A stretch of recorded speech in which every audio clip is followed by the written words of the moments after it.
right. I think we're live streaming and showing our beautiful faces to the world from our Thursday night adventure, Grown Folks Business.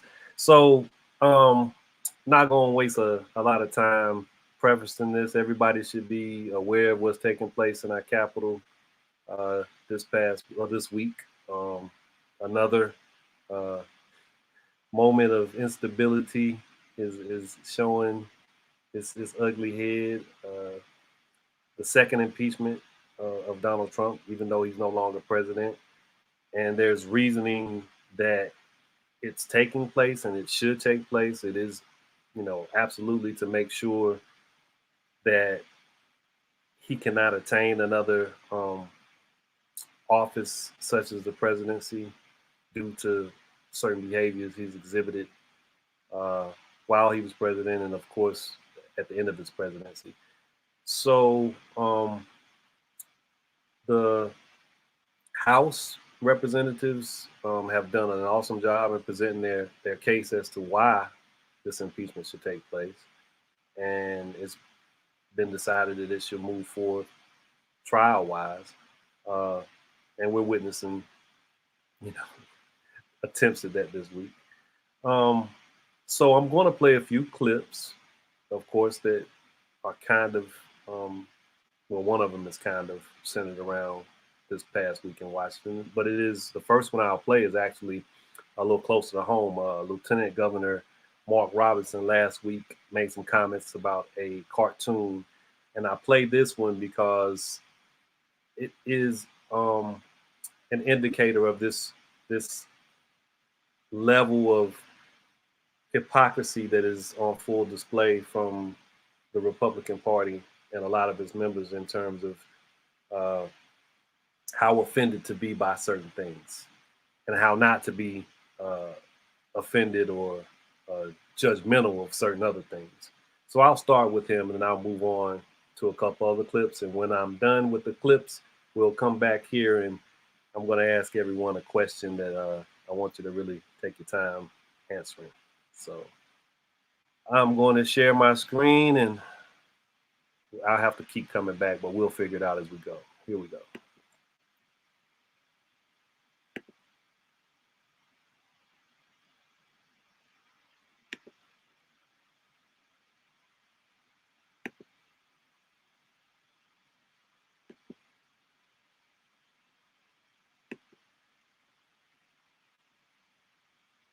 All right, I hope everyone can see my screen. Danya, let me know if that's what's happening right now. Is that correct? Yes, we can see it now. Okay, and I'm going to push play. If you can't hear it, let me know right away. Otherwise, enjoy. That cartoon doesn't really bother me. What bothers me is the hypocrisy behind it. That's what bothers me. That you would portray a black man just because he's in the GOP as a Klansman. That you would portray an American Indian woman, a Native American woman, Olivia Oxendine, who's a Lumbee Indian, and who has had to face the Klan face to face and their egregious actions and has had to fight against them. You would portray her as something that vile. The hypocrisy is mind-numbing, folks. And I'm here to tell you right now, this office is not going to stand by and let it go by. And when I'm not going to go along to get along, I'm going to call them out on every time. Because here it is. What I want to know from WRAL is that who you are? Is that who you want to represent yourself to be in this state? And again, it's not a private individual. It's not a private Facebook page. That is a newspaper. It sells itself to millions of people across this state that would put something that vile out. When I understand the person who drew this is an 8th grade social studies teacher. That's true, and he's teaching these falsehoods. Because, by the way, wasn't anybody in the GOP that promoted the Ku Klux Klan and the ideals thereof? I can tell you who did that. If he's promoting this in WRAL, what is he doing in his classroom? So these standards are divisive. And this should give us pause to pump the brakes, slow down, and revisit this issue. not pass these standards on tomorrow or on Thursday. Well, we're busy investigating people for simply going to Washington, D.C. And yes, the vast majority of people who went to Washington, D.C. just went to have their voice heard. There was a small minority who did some very bad things and should be punished. But the vast majority of people who went to Washington, D.C. simply went to have their grievances addressed. Now we're trying to hunt down those people and demonize those people simply for wanting to have their voices heard. While a teacher in a North Carolina middle school draw a drawing like that, depicted the first black lieutenant governor as a Ku Klux Klansman. It's something we cannot stand for, folks. It's something that I'm not going to stand for. Free speech, yes, I'm all for it. But when your free speech proves you to be a hypocrite, and I will say this publicly, proves you to be a hypocrite and a liar, we won't stand silent for it, and we're going to stand up against it. It's happening now, and I continue to make sure it's going to happen in the future as Lieutenant Governor. Do you guys have any questions? Okay, so that's one, and I think I may have given it some context. I may not have. He's responding to the ideas that circulated and the energy that was placed around repurposing how social studies is taught by including true history, so to speak, by including a lot of ideas centering around institutional racism and things of that nature. So he's countering that was what he was doing. But I'm going to continue with the clips because I'll make a broader point in just a moment. Here I go again.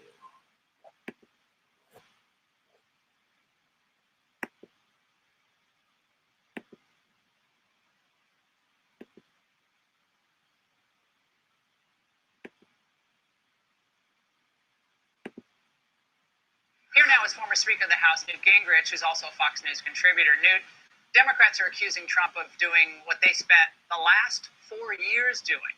Trump was a Nazi, Trump was a misogynist, Trump was a racist, Trump worked with the Russians, denying democracy and always denying his legitimacy. Of course. Look, Donald Trump is a mortal threat to the entire world of the left. He is such a deep threat that anything they do to stop him is by definition legitimate. So long before he even was elected, there were articles about impeaching him. The day he had his inauguration, the Washington Post had an article about impeaching him. The day after, you had a huge crowd of left-wingers in front of the Capitol, and you had Madonna saying that she dreamed of the White House being destroyed with the Trump family in it. This has been going on for 5 years now. And we're just seeing more of the same thing. The very fact that you showed Swalwell, who had a congressman who had a multi-year relationship with a Chinese communist spy and who is serving on the House Intelligence Committee, and he's part of this impeachment process, this whole thing is a tragic, pathetic joke which undermines the United States. And the truth is, it's not a trial. You know, this lawyer talk is baloney.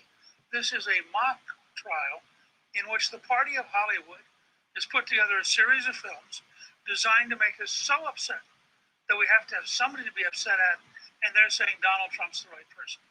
I think you can make a much better case that Nancy Pelosi, Chuck Schumer, and others deserve to be the people on trial, not Donald Trump. Well, that's why I'm hoping that that the Trump team has similar slick production value when they put on their case.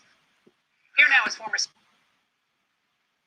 All right, I'm down to one more clip, and she's hopeful that Trump's team has similar slick production. So let's take a look at Trump's team. I enjoyed this clip here, so let's take a look at it.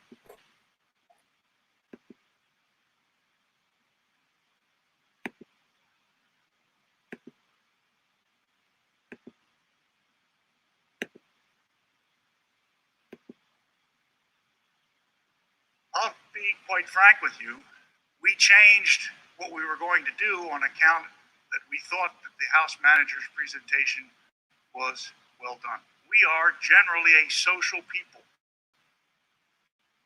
We enjoy being around one another. Senators of the United States, they're not ordinary people. And boy, this is a diverse group. We still know what records are, right? On the thing you put the needle down on and you play it. I worked in this building 40 years ago. I got lost then, and I still do. I represent the great state of fill in the blank. I saw a headline, Representative so-and-so seeks to walk back comments about, I forget what it was, something that bothered her. I don't want to steal the thunder from the other lawyers, but Nebraska, you're going to hear, is quite a judicial thinking place. If the individual state legislatures didn't adopt the Constitution, we would not have it. The floodgates will open. As I was going to say originally, it will release the whirlwind. But I subsequently learned since I got here that that particular phrase has already been taken, so I figured I better change it to floodgates.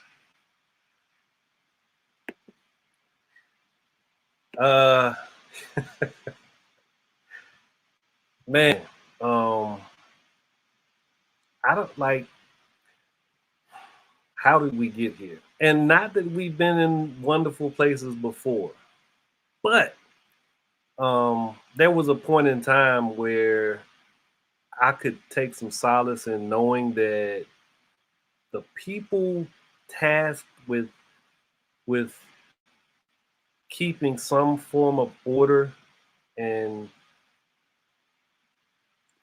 just highbrowness in our country, where I used to be like, those people are just, they got to be super smart. No, they don't have to be. And they seemingly are available. I don't know if it's for money, available for the highest bidder, or I don't know if it's for just the purposes of feeling special and aligned with something that's outside of themselves.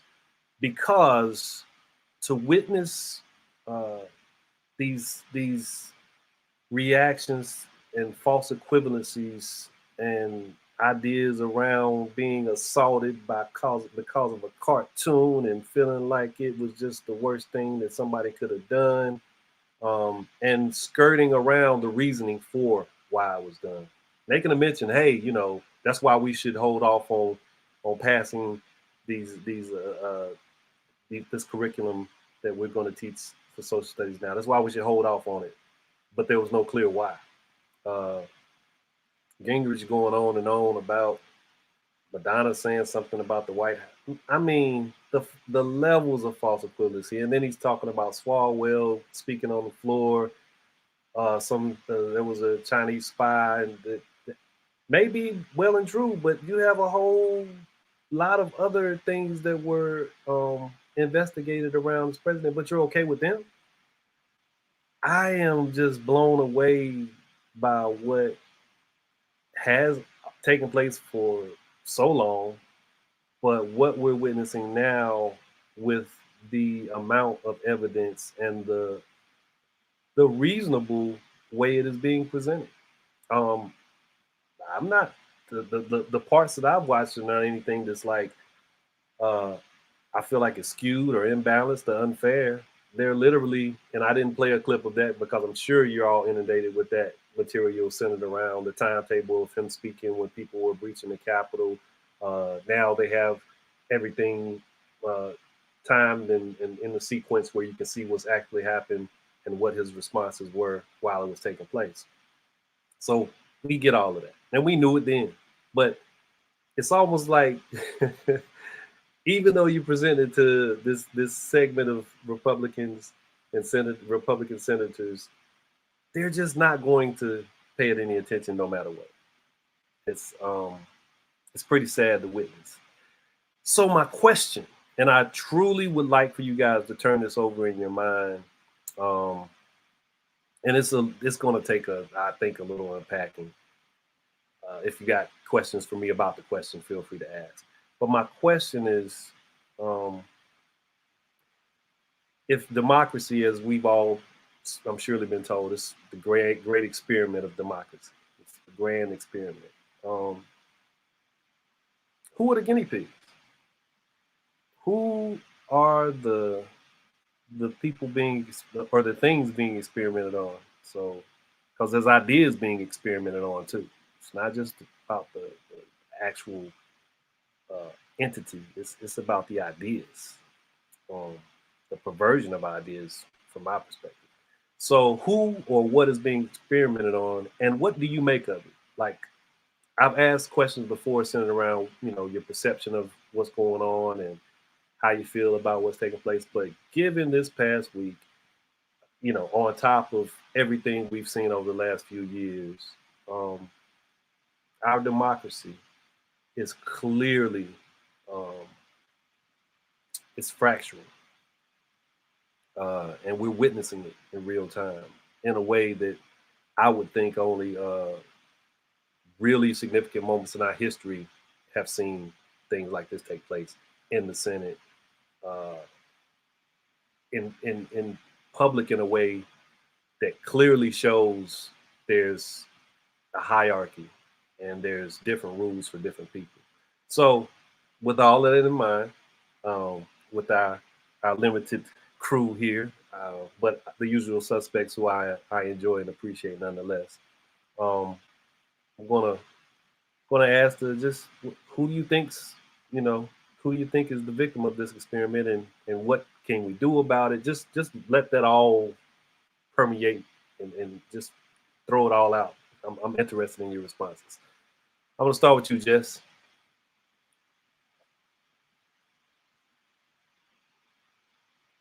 Gotta unmute yourself. Yeah, You I know.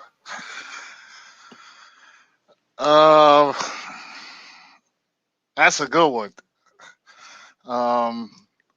I think Don Lemon has put his finger on it. I've watched all these shows. I think the only one that is speaking out on this issue, and it's probably got his finger. Well, I know he does. It's just nobody wants to talk about it. It's just like every time we go to that issue, we kind of like brush it off. And I don't know.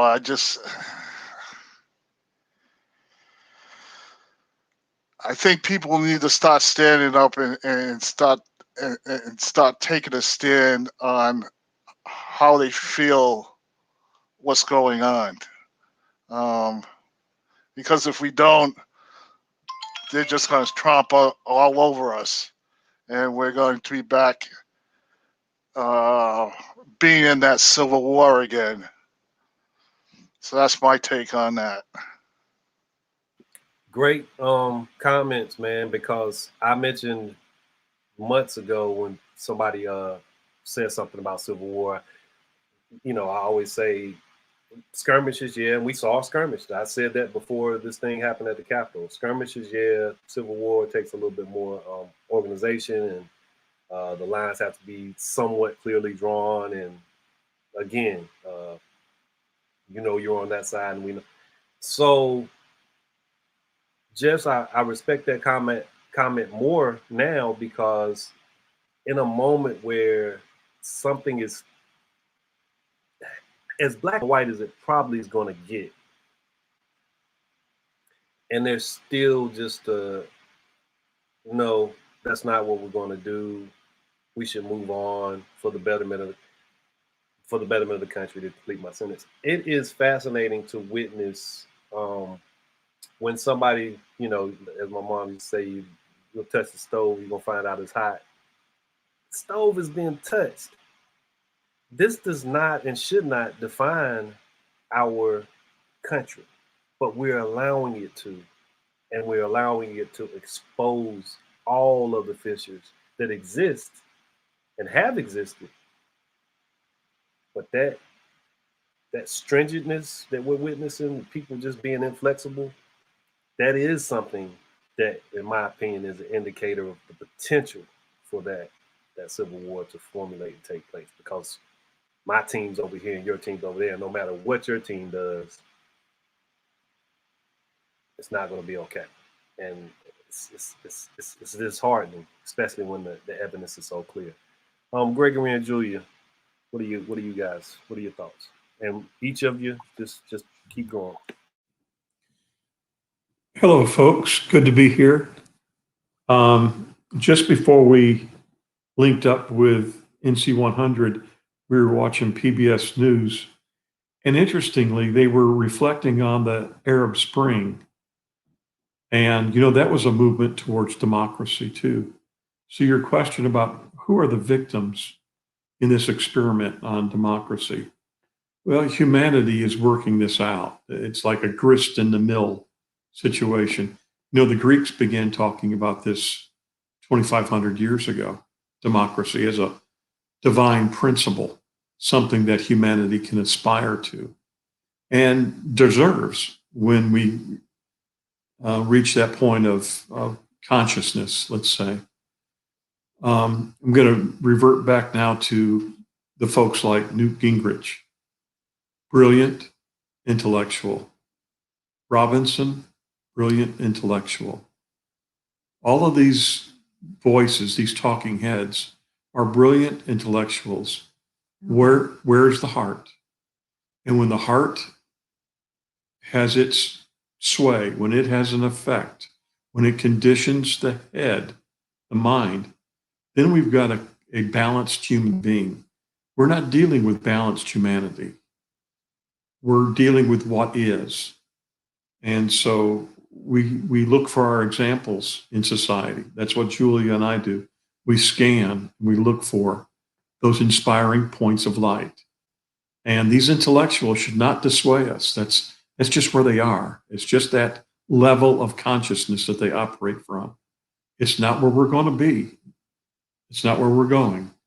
And so for us to move forward, we have to look forward. And looking to the points of light, we see the future.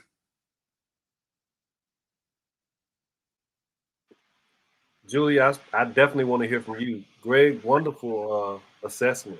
There is a disconnect between ideas of morality and integrity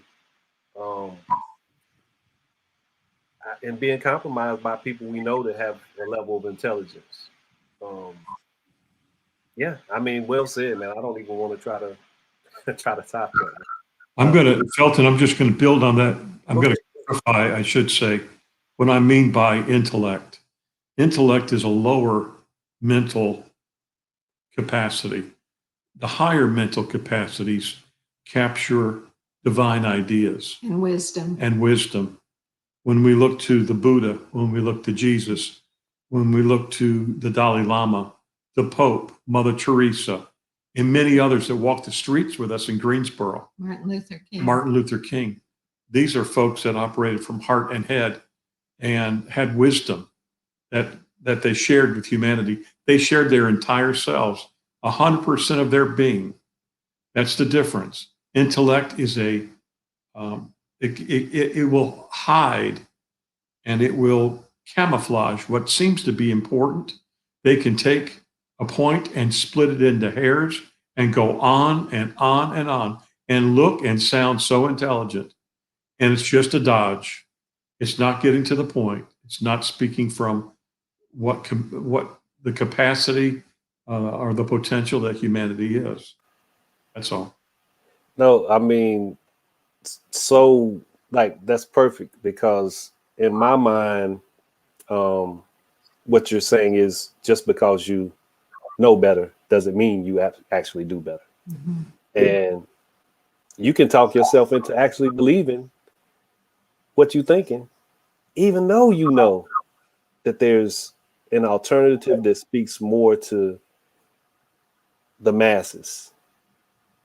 And I'm actually thinking of, I'm taking I'm actually TA in a class on humanity, on human rights. And we talked about the Dalai Lama a couple of weeks ago, I believe. And one of the things he said that I thought was pretty profound was that as an individual, if he was facing the crowd, and I'm very much paraphrasing and probably getting it all wrong, but I hope the sentiment is extracted.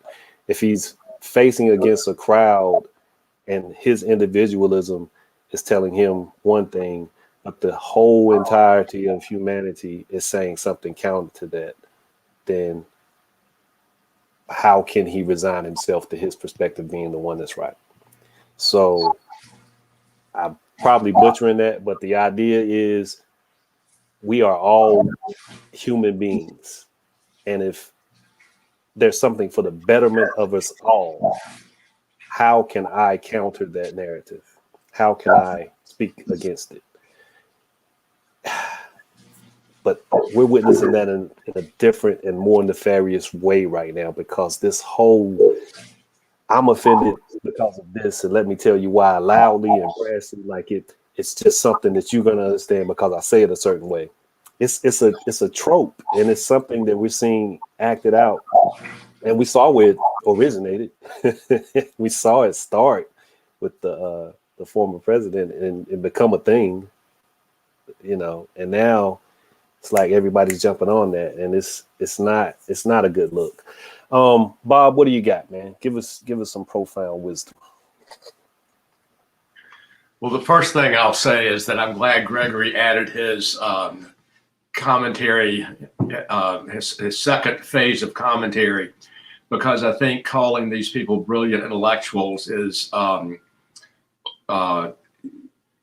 it sounds like it sounds like a positive, and I would say that they're not brilliant, and I would say that they're not intellectuals. I would say that they're manipulative, selfish, bright people, maybe, but manipulative, selfish, not people with a focus on the common good, not people with a focus on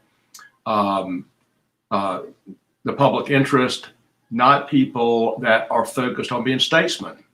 I think that our experiment relies on those people that represent our government as being well-intended and cognizant of their responsibility to facilitate a system that fundamentally is fair and provides opportunity for all. And it's a system that's built on values, and it's a system that's built on an objective collection of principles and so forth, where the people in the government have the job to be stewards of those principles. So what happens when you lose that statesmanship? What happens when you lose that sense of stewardship? And it becomes our job is to get what we want. Our job is to spin the truth. Our job is to lie and deceive. Our job is to get what we want. And when you have the wealthy and those for whom the status quo is working, wanting to maintain and further create additional opportunity for themselves, and then you've got a crowd of people that are disenfranchised and who are what they're clamoring for is, we want our fair share. When you've got those two ends of the spectrum squeezing against the middle crowd of people who are reasonably comfortable, perhaps more than comfortable, and who have a greater sense of public good and a greater sense of what we're intending to be about as a nation, then we are creating a civil war. We are creating one, but it's different. It's not a geographic war. It's a war that's split. If you look in, I'll even use a neighborhood I'm familiar with in Greensboro.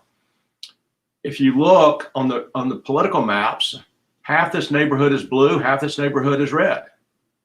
Well, but if you look at the numbers, the blue neighborhood is blue because it's 50.4% blue, and the red neighborhood is red because it's 49.6%. It's red because it's 50.4% red.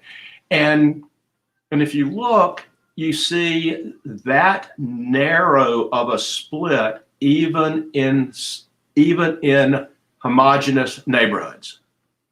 And so what does that say? You look at our elections, look at how close the elections were here, there, everywhere, race by race by race, federal, state, municipal. The only place it wasn't close was in Washington, D.C.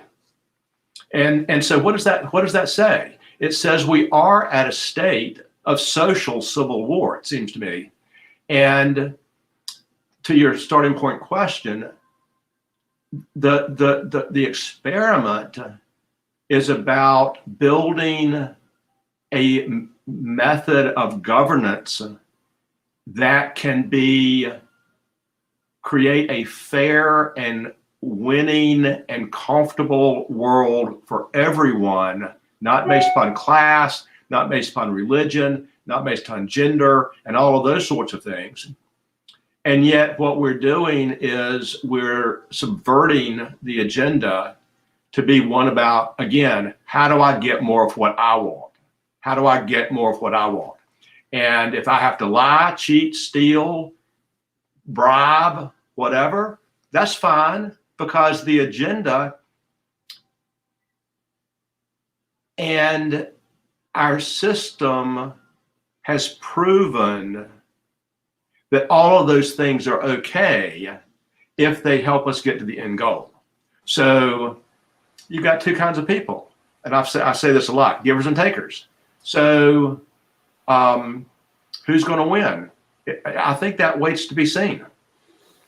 Yeah, great commentary, great observations. There's something I'm going to attempt to read in a moment that speaks directly to that, because something I thought the circumstances we find ourselves in now begs the question of is it's what becomes of activists, so to speak, who actually challenge the status quo, or challenge these things that have at certain points of our history become normalized. And it popped up into my mind to consider this as a thought in regard to what we're experiencing and witnessing, because we often find ourselves celebrating people who do such profound things, people of high levels of integrity, people like Gregory just mentioned, people like Bob just alluded to, who have a bigger picture view of society and see the ills and want to fix them, and don't want to figure out a way to just profit for themselves. So I thought about some historical figures that didn't necessarily meet their end, such as MLK, Omega Evers, or Malcolm X. The list is far too long, but didn't meet their end, but just did not get the opportunity to benefit, so to speak, and be celebrated. And the person that came to mind, and it was definitely a part of the recent recognition of the Greensboro Four's activities many years ago during the sit-ins, and David Richmond came to mind because I know his circumstance after those events, years and years later, and him moving away and coming back to Greensboro and trying to take care of his parents. And basically, I think he became a janitor.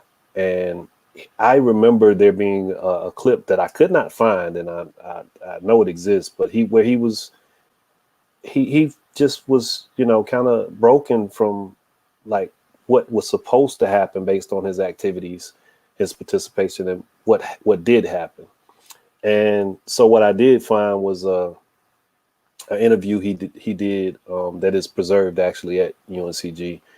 And I was just going to read a small portion of it that I thought spoke to what we're witnessing in a way, and definitely speaks to what you were alluding to, Bob. The divisions that exist in terms of economics play a role in this. what's not affecting me is not going to necessarily move me to recognize that those being affected are worthy of my attention. And I think that's a big part of this. But Julia, I did want to give you time to say a few words if you wanted to. I know you guys usually work in tandem, and I realized that I kind of overlooked. Did you have some stuff you wanted to say? No, I think Gregory and Bob and Jesse said it all great, and you added on. Thank you. All right, all right. So I'm going to, as I stated, attempt to read some excerpts from this interview, and it is a much bigger interview than what I'm going to extract from it, and it's from oral history that is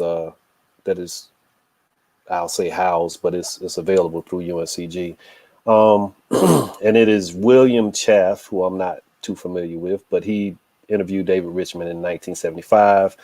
Of course, this is a number of years after the sit-ins, but he's talking to him about his activities since then and how he's viewed the world. But this question or this part of the interview is what caught my attention, and I'm going to read it and we can unpack it.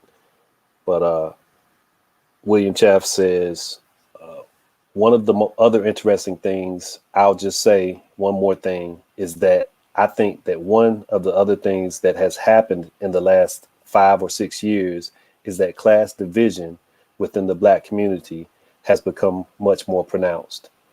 And that too is a product of, to some extent, a byproduct of desegregation.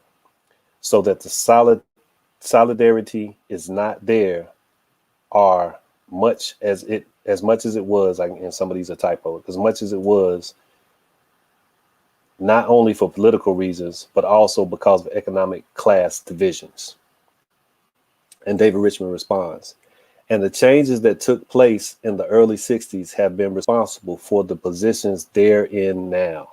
And they're forgetting where they came from, and that's been a problem with Blacks. I can remember a college professor at A&T, and this is a quote from that college professor: "I've got mine, you've got to get yours," unquote. He left that first quarter. We stoned him. I mean, rocked him. And that type of attitude does exist. So William Chaff responds, and I think this is key to what you were mentioning, Bob. Well, it's human. I mean, and he laughs, every group of people in the world has that attitude. Some part of every group has that attitude. But the horror is what it does to those who have nothing and have no power and no leverage and no access to the kinds of things that are needed to bring about change. And I think this is true across racial lines. I think the class problem in our society, which is getting much, much worse because you have such a massive number of people, the vast majority of them white, who are not in any way plugged into the mainstream of society and don't have the education or technical skills to even begin to deal in that mainstream. And they're being moved farther and farther away from people who are middle class, not to mention upper class. At some point, that's got to explode. And David Richmond responds, it definitely has. So I'm going to leave that there. It's a really good document if you wanted to ever visit and go through it. But I think this is all connected, so to speak. And David Richmond is witnessing some people who you can definitely make the clear argument gained from his activity, did better after he and the other three gentlemen made the sacrifice to do the sit-in movement. And he doesn't come across as jealous or envious. He seemingly is recognizing that something happens and there's a lack of recognition for what caused and allowed for somebody to improve their life because of it. And it's disheartening that we are more enamored with celebrating acts instead of following up and following through on what that act was supposed to introduce to us. I'm interested in what you guys take on what David Richmond responded with, and what the interviewer William Chafe actually unpacked for us in terms of. And Bob, like I said, you were hitting the nail on the head, in my opinion. There's lines being drawn economically that are causing a lot of dissent and disruption, and it's leading us to a potentially dark place. And as Mr. Chafe mentioned in the interview, from 1975, it's going to explode. So with what I just read, I hope I came across and you could understand what I was saying when I did read it. What are your thoughts around that really quickly? And I have a fun question to end on. So yeah, what are your thoughts? Go ahead, Bob. Just as a bit of a comment, William Chafe was a faculty member at Duke, and he's probably the strongest and most knowledgeable and most has done the most research on race in North Carolina since the Civil War and Reconstruction, and specifically Greensboro, actually, and specifically around the gentility and sensibilities of Greensboro around issues of race and so forth. And I think all of the Greensboro Four, with the exception of Joe McNeil, really had a really hard time for the rest of the. Well, David's the one that's died. The other two are still living. Joe McNeil's still living, but he had his career in the military, so he had a successful career and had a different experience post the sit-ins than the other guys. And I think the other guys, it was really, really hard. And they have statues and they have Wikipedia pages and whatnot, and they had very meager lives and very distanced lives after what they did, in spite of the recognition that we lay upon them these days. But I think I think all that's exactly right, and I think that there's this, and it crosses racial lines. It exactly does. The difference is when Black people make it and exit stage left and say, I got mine, now you got to get yours your way. When white people do that, they're doing it in an environment of white privilege and an environment of white advantage. When Black people do it, it's truly leaving you in the lurch, leaving you in the dust. And is it human nature? It's certainly human nature for somewhere around 50% of the human beings, I think. And I think that's again, I think that, and it does go to a point of explosion. It has to. And when it explodes, and it explodes where all the geography, or so much of the geography, is 50-50. What happens? You know, what happens? I mean, this country is kind of funny because, you know, Greensboro is, I think, 45% Black, 55% white, but in the general terms, but the nation is not. The nation's more like 1783 or something like that. 17 Black, 83.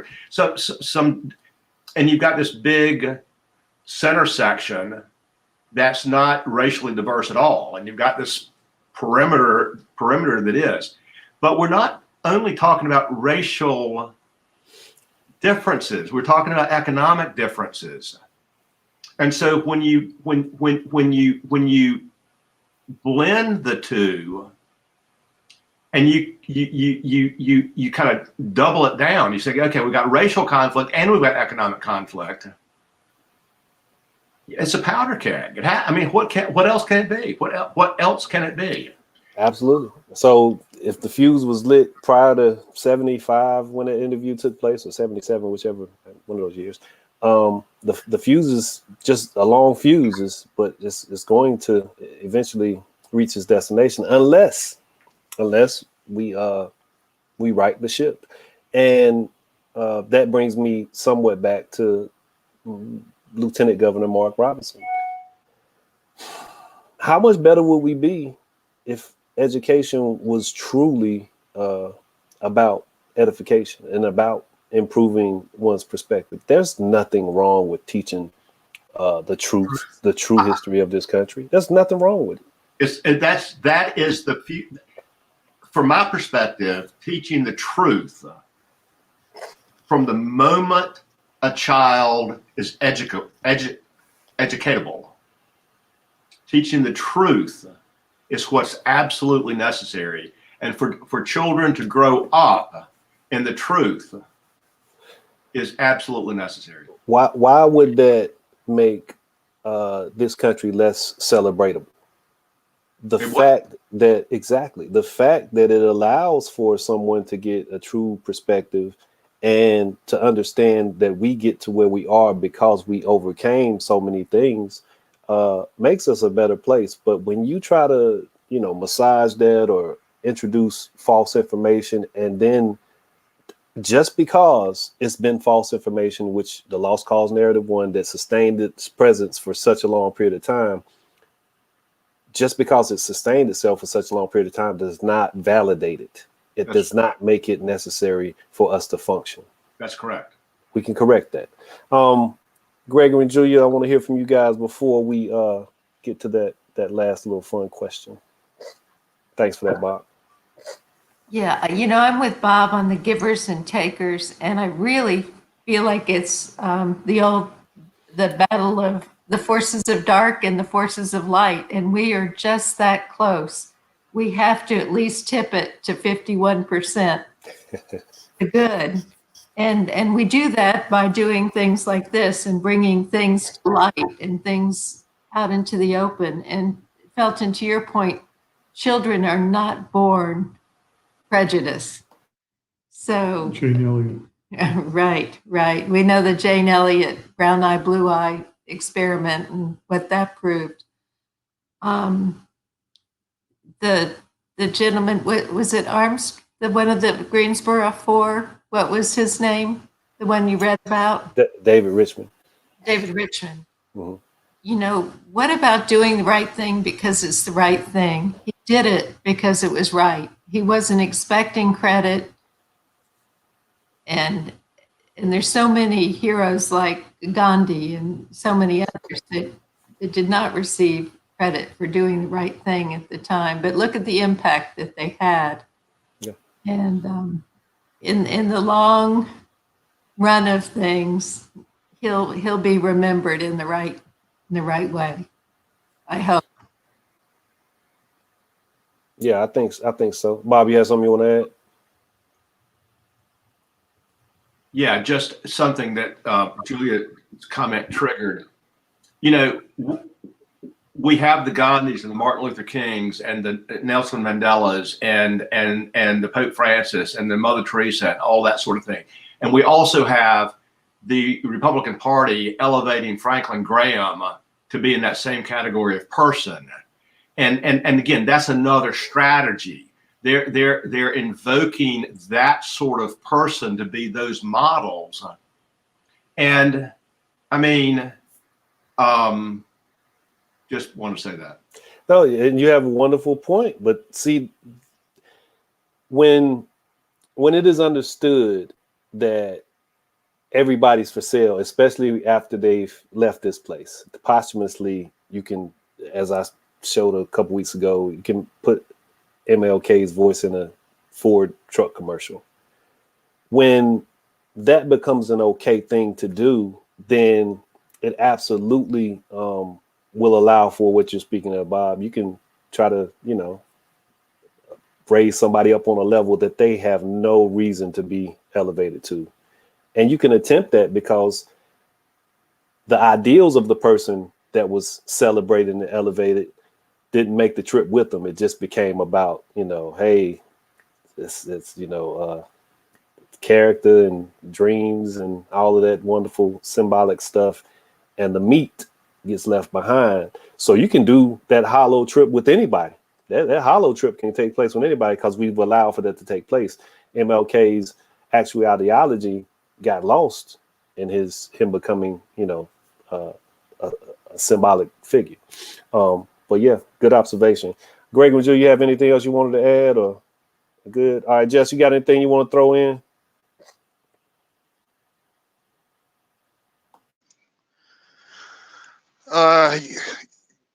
Yeah, this is like what me and Meryl are going through now. We're trying to advance the communities, the low income communities, whether they're black, whether they're white, it doesn't matter. But when we go to these officials who are on top, who have money, and then we go to them and explain that we have a type of program that we like to introduce to the community because we can't move forward unless we get their help, then it's like they don't want to hear it. They look at us like we don't have the intelligence to be able to do that sort of a thing. And I got a feeling is like we're going from horse to bug, where the ages were horse to buggy, and then they went to the industrial age, and now we're going to the technological age, where now it's ground level. And as I'm noticing when I go and try to do some teaching of technology, I'm noticing there are a lot of whites that don't actually have the smarts to deal with technology. So when we go to these people who are actually white and we have programs to uplift people, they don't want to hear it. They're like, you should be janitors, you should be fast food workers. That's the type of mentality that we are dealing with. And like when we met with the woman from the broadband office and spoken to her and told her about this, it was like a shock to her. She couldn't believe it. And these things have to be thrown out there to show people the mentality of these people that don't want us to succeed. Yeah, technically, and I don't want to cut you off, Jess, but throughout history, technological advancement, it's often met with such levels of resistance in terms of introducing it to the masses, and it's all for the betterment of us all. And like you said, that's colorblind, and they're being restrictive to members of their own community, and it's detrimental, especially at this point. COVID has exposed a whole lot in terms of understanding how beneficial it is to have Wi-Fi, to have internet, to have a computer and access. Man, yeah, I can only imagine. And I just found out that I'm part Indian, so I've been sitting in on the tribal communities calls and finding out they're even far behind us. Yeah, well, so, and this is a quick aside. I will not take long with this because I want to get to my fun question. I'm sure Meryl has a couple of things to say. So you have Native Americans' experiences different from ours, but you got to remember they made treaties and deals with this U.S. government as they went along. So they were not subjected to the same things. And don't get me wrong, it didn't turn out well. None of it did. It's not something that celebrates or elevates them, but it is a level of negotiations that took place. Meryl, did you have anything you wanted to add or unpack before I ask my final question? And I'm pretty sure I probably won't get a response from everyone. But you have anything you want to add before we wind this up? Oh no, other than, I mean, there also is a lot of stuff that Jesse said that to take all day to unpack when we talk about broadband and stuff like that. But generally, there's a level of hesitancy for institutions to really want to partner with grassroots organizations, much less organizations that are led or technical assistance that doesn't come from traditional sources, I guess. Hey, there's a normalization of who's provides certain services and who's better at certain things, and we all play a role in thinking that the water's more wet over there. That's not what I mean. So I want to make sure that I give you a moment to mention Black Empowerment Week next week, and anything else you want to make sure you put out. Definitely. Yeah, no, really want people who are watching tonight to join us, not just next Thursday, like you normally join us, for the folks that are joining us on Facebook and YouTube, but all throughout the week, starting this Sunday on the 14th, 7 o'clock, and pretty much every night, Sunday the 14th through that Friday from 7 to 9, there's going to be Black Empowerment virtual programming. There's going to be programming on Black love, conversation about economics, a walk through history, health. On Thursday night, grown folks will be focused on the art of networking. It'll be a really good show with a really awesome panel. Friday, we're going to be doing some discussion of 2 really amazing films, Push Out and Telling of Rising. It's a story about the history of HBCUs. And Saturday afternoon, it'll be Black stories, talking about nonprofits and businesses and families. And then we are going to wrap it up on Sunday, 21st, with a conversation with some ministers and teens about Black youth in the church. So that'll be a really interesting conversation. And we have talked to our ministers and asked them not to be fragile for that one. So that's going to be a lot of fun. Yeah, that sounds awesome, man. I'm glad you were able to spitball all of that, because that was good stuff. And I think you did very well. It's like you were reading something. But good job. Hey, Don, you great job producing tonight. I didn't bother you too much because you were doing some behind the scenes work. I appreciate that. But I'm gonna start with you for this last question. We're gonna run around the room with it. And Don, you can go first. Is Tom Brady the best quarterback ever to play the game of football, American football? Yeah, I guess so. Dollars of conference. Just what you think? Of course. I'm from the New England area, so the Patriots were my team. So he got his first 6 there. Wow. What do you think, Meryl? He's the man. He's definitely the most accomplished. I can't take anything from him. He is one unbelievable player, and he has moved into that LeBron James stratosphere where wherever he goes, the winning follows. So I'll give that to him. I'm 47 years old. Joe Montana is the best quarterback I ever saw, and Tom Brady happened to be on 8 Super Bowl teams. I wouldn't say he's the reason they won all. 7. I wouldn't say he's the reason that all 7 victories went to the team he was playing on. He just happened to be on it. So he is one of the best, but he'll never be better than Tom. You got to get there though, Meryl. So, all right, Gregory Jr., what do you think? The best. I was pulling. I have to say, I was pulling for the Chiefs. So, but that being said, I appreciate anybody that has his mental capacity, his extreme discipline with weight, with diet. He's a machine, and he's in the zone like Michael Jordan, LeBron James. He's just pretty unbeatable, He's obviously. the man. He's the man. Bob, what you think?